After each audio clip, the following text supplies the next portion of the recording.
Hi everyone, let's see cloud function. Cloud function is single purpose event driven piece of code that runs in response to event. That means if any event happens, it will trigger a function. If you see here, I have written a greet function in my code. So if I want this greet function anywhere in my code, I will call this function. Like the same, if you're using an high application that is hosted in virtual machine, so in that application, we are uploading some files or images. So after clicking the upload button, it will trigger a function. So in that function, they may write reduce the file size, store it in the cloud storage. That code will be in upload function. So that upload function will be hosted in that cloud function. That is, they have mentioned it is a single purpose.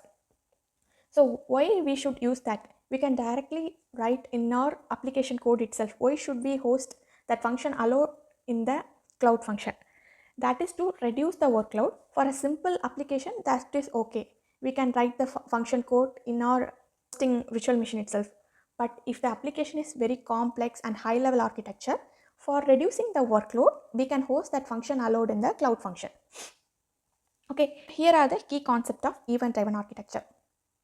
Event producers means as we are producing the event, like uploading the image or filling the online form, or automatically it is reading some sensor values. Event consumer means that is the work of cloud function. So after getting the value, it is processing the value. So some function is called.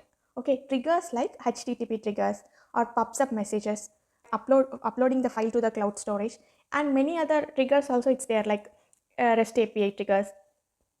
So in the next video, I will show the demo how we can deploy a small application in Cloud Function, and also we can deploy an application in Cloud Run, and how from Cloud Run we can call the Cloud Function triggers.